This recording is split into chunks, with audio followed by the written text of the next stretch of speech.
বাংলাদেশের অন্তর্বর্তীকালীন সরকারের প্রধান উপদেষ্টা ডক্টর মোহাম্মদ ইউনূস লন্ডনে এসে বিবিসি রেডিও 4-এর এক সাক্ষাৎকার দিয়ে একেবারে নাস্তানাবুদ হয়েছেন। বিবিসি রেডিও 4-এর নিয়মিত অনুষ্ঠান প্রতিদিন রাত 10টার সংবাদের পর এই অনুষ্ঠানটি অত্যন্ত জনপ্রিয়, দ্য ওয়ার্ল্ড টুনাইট। সেই অনুষ্ঠানে সাক্ষাৎকার দিতে গেলে ডক্টর মোহাম্মদ ইউনূসকে সরাসরি প্রশ্ন করা হয় যে আপনি সরকারি সফর বলে ব্রিটেনে উপস্থিত হয়েছেন, অথচ কিয়ার স্টারমারের সঙ্গে আপনার কোনো বৈঠক নেই কেন? ডক্টর মোহাম্মদ ইউনূস ভেবেছিলেন তার স্বভাব সুলভ হাত নেড়ে নেড়ে ন্যাকাবোকা কথায় বিবিসি সাংবাদিককে তিনি বুঝ দিয়ে দিতে পারবেন এবং তিনি উত্তর দেওয়া শুরু করেন যে আমি ঠিক জানি না, হয়তো তিনি ব্যস্ত আছেন, কিন্তু এটা একটা বিরাট সুযোগ আমার জন্যে তাকে বাংলাদেশে আমন্ত্রণ জানানোর, এবং বাংলাদেশে গেলে আমাদের অনেক সময় থাকবে, তিনি সময় পাবেন বাংলাদেশটাকে দেখে বুঝে নেওয়ার এবং দেখার যে কিভাবে আমরা নতুন করে শুরু করছি। মানে ডক্টর ইউনূস মাত্র ভেবেছিলেন যে তিনি বাংলাদেশ 2.0, হাসিনার সময়কার কত অত্যাচার, কেমন গাজার মতো দেশ তারা রেখে গেছে, সেসব নিয়ে আলাপটা শুরু করবেন, কিভাবে তিনি নতুন বাংলাদেশের জন্ম দিচ্ছেন সেই আলাপ শুরু করবেন। বিবিসি সাংবাদিক তাকে থামিয়ে দিয়েছেন, থামিয়ে দিয়ে বলেছেন আপনি প্রধান উপদেষ্টা এবং তিনি ব্রিটিশ প্রধানমন্ত্রী, আপনারা দুইজন একই পদমর্যাদার, তাহলে কিভাবে এটা সম্ভব যে তিনি আপনার জন্য কোনো সময় বের করতে পারলেন না? মানে ভাবতে পারেন কি ধরনের অপমানজনক প্রশ্ন একজন সরকার প্রধানের জন্য, যিনি নিজ ইচ্ছায় সরকারি সফর ঘোষণা দিয়ে আরেকটা দেশে উপস্থিত হয়েছেন এবং সে দেশের সবচেয়ে বড় সংবাদ মাধ্যমে সাংবাদিক তাকে প্রশ্ন করছেন যে আপনিও যদি প্রধানমন্ত্রী পদমর্যাদার হন, তাহলে কিভাবে সম্ভব যে আমার দেশের প্রধানমন্ত্রী, ব্রিটিশ প্রধানমন্ত্রী আপনার জন্য সময় বের করতে পারলেন না?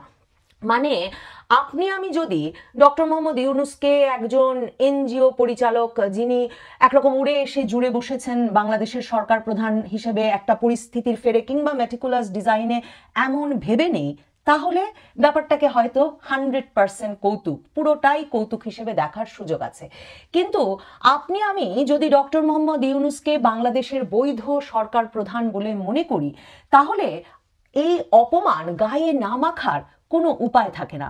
তখন ডক্টর মোহাম্মদ ইউনূস মানে এই কথার জবাবে যে আপনিও যদি প্রধানমন্ত্রী পদমর্যাদার হন, তাহলে কি করে ব্রিটিশ প্রধানমন্ত্রী সময় বের করলেন না? যখন বিবিসি সাংবাদিক আরো বলছেন, যখন 10 লক্ষ বাংলাদেশি বংশোদ্ভূত থাকেন যুক্তরাজ্যে এবং বাংলাদেশি সংস্কৃতি ব্রিটিশ সংস্কৃতির সঙ্গে ওতপ্রোতভাবে জড়িয়ে গেছে, তখন কিভাবে সেটা সম্ভব?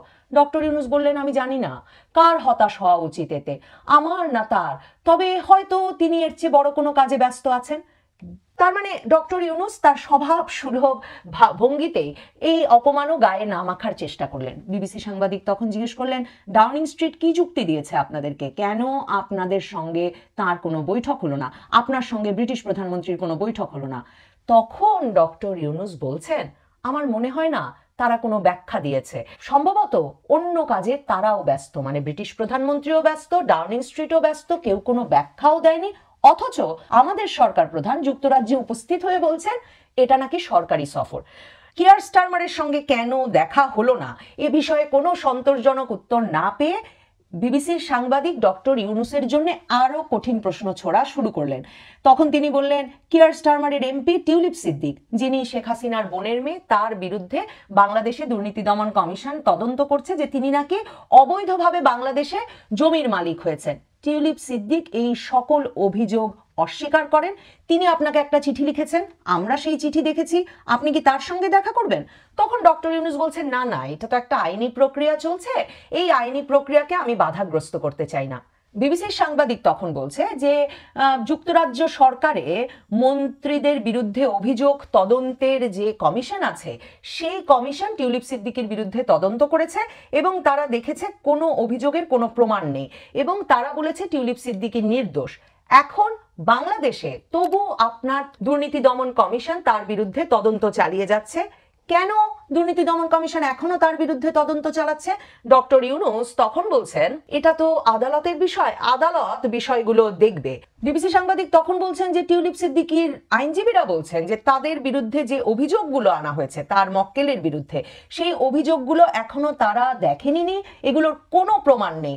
এবং টিউলিপ সিদ্দিক সরাসরি বলছেন যে আপনার দুর্নীতি দমন কমিশন এখন পর্যন্ত তার সঙ্গে কোনো আলাপও করেনি। আপনি বলেছেন বাংলা বাংলাদেশে এসে যে আপনি দুর্নীতি নির্মূল করবেন, তাহলে আপনার দুর্নীতি দমন কমিশন কোনো প্রমাণ ছাড়া এই তদন্ত কিভাবে চালিয়ে যাচ্ছে? ডক্টর ইউনূস তখন বলেন যে আসলে আইনি প্রক্রিয়ায় আইনজীবীদের একত্র হতে হবে এবং তারা একে অপরের সঙ্গে তথ্য বিনিময় করবেন। বিবিসি সাংবাদিক বলেন, কিন্তু টিউলিপ সিদ্দিকী তো বলছেন তার আইনজীবীদেরকে এখন পর্যন্ত অভিযোগ বা কোনো প্রমাণ পাঠানো হয়নি এবং তারা যোগাযোগ স্থাপন করতে পারেননি। তখন ডক্টর ইউনূস বলেন, এখনো খুব দেরি হয়ে যায়নি, আসলে এটা একটা আইনি প্রক্রিয়া, নিশ্চয়ই তথ্য দেবে। বাংলাদেশ তো বলে নাই যে তারা তথ্য দেবে না। বিবিসি সাংবাদিক তখন জিজ্ঞেস করছেন, কোনো তথ্য দেওয়া হয়নি যিনি অভিযুক্ত তার বিরুদ্ধে, তাদেরকে কোনো প্রমাণ দেওয়া হয়নি, এখন পর্যন্ত কোনো প্রমাণ হাজির করা হয়নি, অথচ আপনারা গ্রেফতারি পরোয়ানা জারি করে ফেললেন। তখন ডক্টর ইউনূস বলছেন, আসলে ব্যাপারটা তো আইনজীবীদের সঙ্গে আইনজীবীর, অ্যান্টি করাপশন কমিশন, দুর্নীতি দমন কমিশনের আইনজীবীরা নিশ্চয়ই এসবের একটা গ্রহণযোগ্য উত্তর দিতে পারবেন। তার মানে ডক্টর ইউনূসের কাছে কোনো গ্রহণযোগ্য উত্তর নাই। বিবিসির সাংবাদিক তাকে বলছেন যে টিউলিপ সিদ্দিকীর আইনজীবীরা তো ঠিক এই কথাটাই বলছেন যে এখন পর্যন্ত কোনো যোগাযোগ দুর্নীতি দমন কমিশনের তরফ থেকে তাদের সঙ্গে করা হয়নি এবং তার মানে কোনো ডিউ প্রসেস, মানে আইন তো তার মানে কোনোভাবেই সঠিক গতিতে এগোচ্ছে না, সঠিক প্রক্রিয়ায় চলছে না। তখন ডক্টর ইউনূসকে উত্তর দিতে হয় যে দুর্নীতি দমন কমিশনের আইনজীবীরাই শুধুমাত্র বলতে পারবেন কিভাবে একটা আইনি প্রক্রিয়ায় সঠিক প্রক্রিয়ায় চলছে। তখন বিবিসি সাংবাদিক বলেন, আমার তো মনে হয় অন্তর্বর্তীকালীন সরকারের প্রধান উপদেষ্টা হিসেবে আপনার উচিত আহ্বান জানানো, মানে আপনি কি এখন আহ্বান জানাবেন আপনার দুর্নীতি দমন কমিশনকে যে তারা যাতে আরো স্বচ্ছতার সঙ্গে কাজ করে? তার মানে ডক্টর ইউনূসের দুর্নীতি দমন কমিশন যে অস্বচ্ছ প্রক্রিয়ায় কাজ করে সেটা বিবিসি মনে করছে ব্রিটেনের শীর্ষ সংবাদ মাধ্যম সেই প্রশ্ন সরাসরি তাকে ছুড়ে দিচ্ছে। এবং বিবিসির সাংবাদিক জিজ্ঞেস করেন, আপনি কি এখন অন রেকর্ডে এই রেডিও ইন্টারভিউতে বলতে চান দুর্নীতি দমন কমিশনের যত দ্রুত সম্ভব টিউলিপ সিদ্দিকীর বিরুদ্ধে যথাযথ তথ্য দিতে হবে এবং তাদের বলতে হবে যে যে ধরনের অভিযোগ তারা তুলছে সেসব অভিযোগের অকাট্য প্রমাণ তাদের কাছে আছে? কারণ টিউলিপ সিদ্দিকী ব্রিটিশ এমপি এই সব অভিযোগ অস্বীকার করছে। ডক্টর ইউনূস তখন বলেন, অন্তর্বর্তীকালীন সরকারের প্রধান উপদেষ্টা হিসেবে আমার সম্পূর্ণ আস্থা আছে দুর্নীতি দমন কমিশনের প্রতি। ডক্টর মোহাম্মদ ইউনূসের এই সরকারি সফর যে কেমন গুলিয়ে গেছে, বিবিসির সাংবাদিক এই সাক্ষাৎকারে তাকে আরো চোখে আঙুল দিয়ে দেখিয়ে দেন এটা বলে যে আপনি যখন যুক্তরাজ্যে, তখন যুক্তরাজ্যের স্পেন্ডিং রিভিউয়ে তারা বলেছে বৈদেশিক সাহায্য আরো কমিয়ে দেবে, এটা বাংলাদেশের জন্য কত বড় ক্ষতির কারণ হবে। ডক্টর ইউনূস তখন বলছেন যে তিনি ক্ষমতায় আসার পর যুক্তরাষ্ট্র পুরোপুরি বৈদেশিক সাহায্য দেওয়া বন্ধ করে দিয়েছে বাংলাদেশকে, কাজেই এখন যদি ব্রিটেনও কমিয়ে দেয় বা বন্ধ করে দেয় তবে বাংলাদেশকে নিজেই রোজগার করে নিজেই তার সমস্যার সমাধান করার চেষ্টা করতে হবে। এই ব্রিটিশ সাংবাদিক তারপর ডক্টর মোহাম্মদ ইউনূসকে জিজ্ঞেস করেন সরাসরি, how much of a blow it is professor? মানে ব্রিটিশ এই সাংবাদিক কি বোঝাতে চাইছেন যে ডক্টর মোহাম্মদ ইউনূসকে ব্রিটিশ সরকার এই বৈদেশিক সাহায্য বন্ধ করার মাধ্যমে বা কমিয়ে দেওয়ার মাধ্যমে একটা কড়া বার্তা দিতে চাইছে? ডক্টর মোহাম্মদ ইউনূস তখন বলেন যে এটা বড় ধাক্কা, এই বিশেষ করে ব্রিটেনের সাহায্য বন্ধ হওয়াটা, কিন্তু কি বা করার আছে, জীবন তো চালিয়ে নিতে হবে। ধরুন রোহিঙ্গাদের কথা বলেই তিনি বলেন যে আমাদেরকে পরিস্থিতি সামাল দিতে হবে, ঠিক না?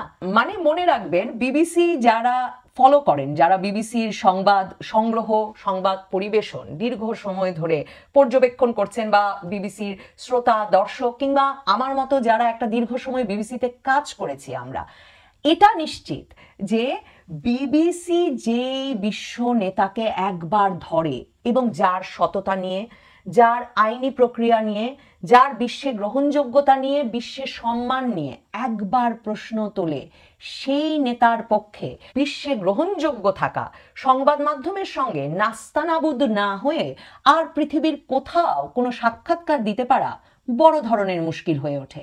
ডক্টর মোহাম্মদ ইউনূসের এই সাক্ষাৎকারটি পূর্ণাঙ্গভাবে আপনাদের জন্য সেজন্যই তুলে ধরলাম এই বয়ানে, কারণ মনে হলো হয়তো আপনারা অনেকেই বিবিসি রেডিওতে এই সাক্ষাৎকারটি হয়, ইংরেজিতে হয়, এবং বাংলাদেশে এই সাক্ষাৎকারটি না পাওয়া যাওয়ায় হয়তো এখনো শোনেননি বা পড়েননি এই সাক্ষাৎকারটা সম্পর্কে। বিবিসি বাংলা দেখলাম এই সাক্ষাৎকারের পরপরই ডক্টর ইউনূসের সরকারি সফর নিয়ে প্রশ্ন তুলে এ কথাও খুব পরিষ্কার করে বলেছে যে ডক্টর ইউনূসের প্রেস সচিব যে এমনকি রাজা চার্লসের সঙ্গে তার 30 মিনিটের একটা 1-to-1 বৈঠকের কথা প্রচার করেছেন, সেটারও কোনো প্রমাণ এখন পর্যন্ত বিবিসি পায়নি।